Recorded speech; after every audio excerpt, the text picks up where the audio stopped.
Hello, welcome to texture math. आज के session में हम देखेंगे कि अगर हम किसी व्यू के थ्रू डेटा अपडेट करने का ट्राई करते हैं तो क्या उसमें कुछ इश्यू आता है या वो नॉर्मली परफॉर्म होगा।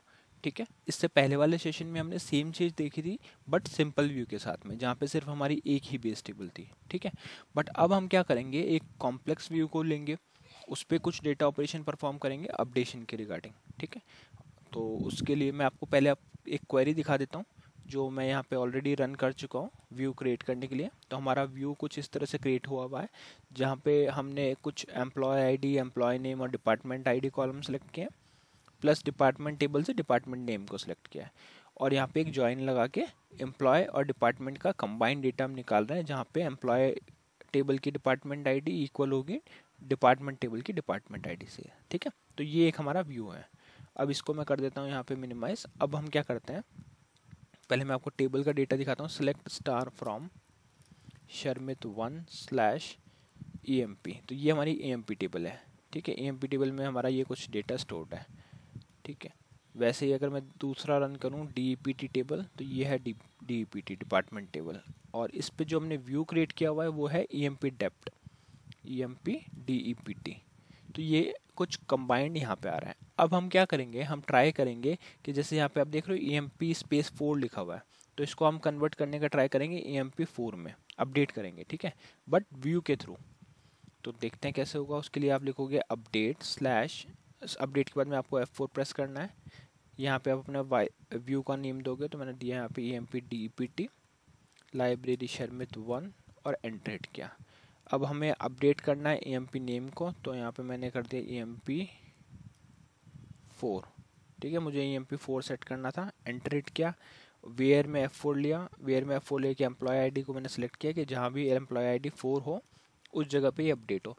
तो जैसे ही मैं यहाँ पे एंटर हिट करूँगा तो हमें एक मैसेज मिलेगा, व्यू इंडेक्स और table EMP depth in Sharmit 1 read only.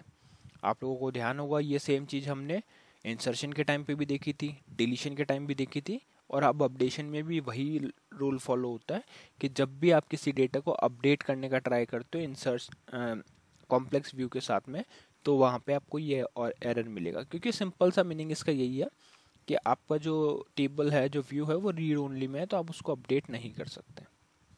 ठीक है, अब यहाँ पे आप देख रहे हो, the view contains a distinct keyword, ये कुछ रूल्स बता रहा है कि इनमें से कोई एक रूल फॉलो हो रहा है। तो हमारे वाले केस में क्या हो रहा है, द व्यू और logical file reference more than one table, तो हम यही यूज़ कर रहे हैं, इस वजह से हमारा ये प्रोग्राम एग्जीक्यूट नहीं हो पा रहा। ठीक है, अगर यही चीज़ मैं डायरेक्टली EMP टेबल पे करूँ तो क्या वो होगा, उस केस में हो जाएगा। क्यों, क्योंकि अब हम एक्चुअल टेबल पे, जो बेस टेबल है, उस पर परफॉर्म कर रहे हैं, व्यू पे परफॉर्म नहीं कर रहे हैं। तो अब अगर मैं आपको EMP टेबल दिखाऊं तो यहाँ पे अपडेट हो गया है वो, है ना। बट वही चीज़ अगर मैं व्यू के थ्रू करूँ, हमें ये भी पता है कि व्यू एक्चुअल में कुछ डेटा स्टोर नहीं करता, डेटा सारा बेस टेबल में ही होता है।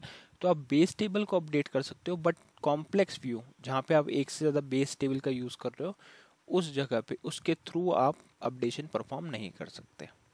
ठीक है, यही अगर same query as it is मैं अपने SQL RPGL प्रोग्राम के थ्रू भी चलाऊंगा तो भी वो मुझे कंपाइल करने में इशू करेगा। जैसे मैं आपको दिखाता हूँ, मैंने एक ये नॉर्मल प्रोग्राम क्रिएट किया हुआ है, SQL स्टेट हमने रखा है, कमिटमेंट नन रखा है, और यहाँ पे ये अपडेट क्वेरी हम चला देते हैं, अपडेट। ठीक है, तो बाकी सब कुछ सिंटेक्स वाइज इसमें ओके है, इसमें कोई इशू नहीं है। आप चेक करोगे इस कोड को तो पूरा प्रॉपर है। जस्ट इशू यही है कि हम जो व्यू यहाँ पे यूज़ कर रहे हैं वो कॉम्प्लेक्स व्यू है, और कॉम्प्लेक्स व्यू पे हम रीड ओनली मोड सेट होता है, तो हम वहाँ पे उसको यूज़ नहीं कर सकते अपडेट क्वेरी को। तो यहाँ पे नॉर्मल क्वेरी चलाया, फिर हम क्वेरी को चेक कर रहे हैं कि अगर SQL स्टेट ओके है तो रिकॉर्ड अपडेटेड, एल्स हम SQL स्टेट और query ended with nano error के साथ में मैसेज प्रिंट कर देंगे और INLR को ऑन कर देंगे। तो यहाँ से करते हैं इसको सेव। कंपाइल जैसे ही करोगे तो कंपाइलेशन फेल होगा। फिर हम चेक करेंगे स्पूल फाइल, तो स्पूल फाइल के अंदर आपको लास्ट वाली स्पूल फाइल अगर आप देखोगे बॉटम करके, तो यहाँ पे आपको मिलेगा वही मैसेज, व्यू इंडेक्स और table EMP depth in Sharmit 1 read only. ठीक है, तो इससे हमारा ये पॉइंट क्लियर हुआ कि जब भी आप किसी कॉम्प्लेक्स, ये क्वेश्चन इंटरव्यूज में भी आ सकते हैं कि can be update data through complex view, तो उस केस में हम नो तो बोलेंगे, बट साथ में हम ये रीज़न भी बताएंगे कि जहाँ पे आप एक से ज़्यादा बेस टेबल का यूज़ कर रहे हो, उस जगह पे आप अपडेशन परफॉर्म नहीं कर सकते SQL के थ्रू। ठीक है, व्यू के थ्रू। तो इन सेशंस को सेपरेटली रखने का मीनिंग बस इतना है कि हमें एक एक पॉइंट क्लियर होना चाहिए कि जो भी CRUD ऑपरेशन है, अपडेट है हमारे पास, डिलीट है, इंसर्शन है, ये पूरा क्लियर होना चाहिए कि कॉम्प्लेक्स में इसका क्या डिफरेंस है और सिंपल में क्या डिफरेंस है। क्योंकि हम अगर एक साथ सब चीज़ों को पढ़ेंगे तो वो कन्फ्यूज़न क्रिएट करेगा कि इंसर्ट ऑपरेशन किसके लिए कैसे डिफर करता है, अपडेट कैसे डिफर करता है ना। तो इसलिए हमने सेपरेट एक एक सेशन में इन चीज़ों को समझा है। और इस सेशन के लिए इतना ही था। नेक्स्ट सेशन में हम बाकी टॉपिक डिस्कस करेंगे। So thank you for watching tech share.